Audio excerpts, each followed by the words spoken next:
Today is Sol 40. Since our last entry, we found ourselves constantly looking towards our two moons for the strength they represent to overcome the challenges that we've faced.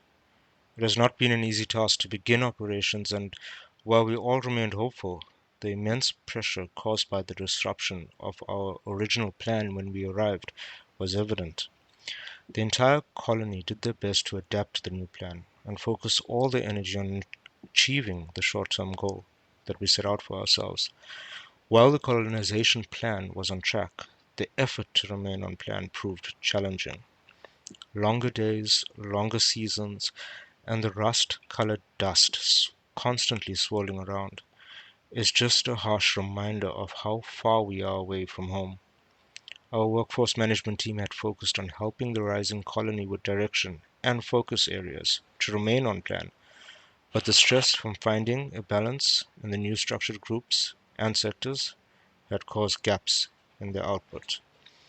We realized that a more structured approach is necessary. After all, we still needed to ensure we produce the necessary resources or else face shortages with shelter and food once the next group arrived.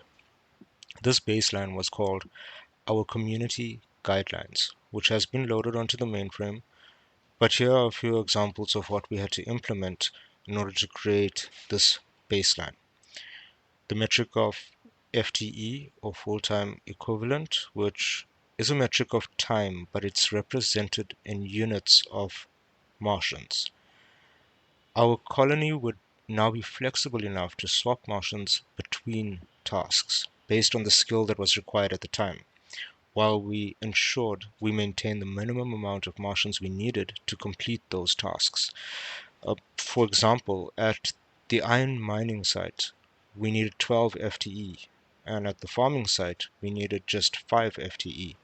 And about halfway through the shift, one of the Martians got injured and was transported to the infirmary.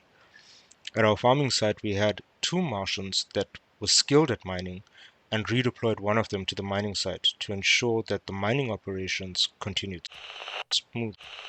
The farming site didn't require much manual labor at the time. We just needed soil samples and quality checks on the grain, so we were able to deploy one of our admin Martians to the farm site in order to cover that gap.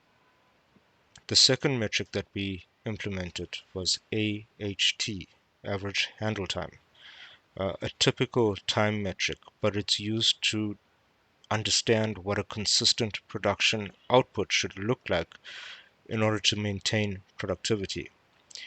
After restructuring the groups from the results of the new skills assessment, we conducted time and motion studies to baseline how long each routine task would take. We determined an acceptable duration per task based on the most efficient way of doing it with the highest acceptable rate of quality for that task. These routine tasks are now tracked against its AHT baseline, and it is used to proactively train those whose AHT has a high variance from that baseline, and also to learn from those who have managed to get an AHT that's below the baseline.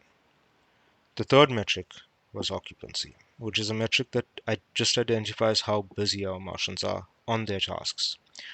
Both mining and farming sectors must be able to produce a specific output per day to ensure that we survive, and this in turn determines how many FTE we need. The occupancy metric guides us by identifying if our Martians are working at an acceptable level to meet the required outputs without burning out. We depend on this metric so that we can change and adjust our plans and resource allocation per sector. While still missing home, we are filled with hope and working together, constantly refining our production methods and increasing our efficiency. This is Outpost WFM signing off.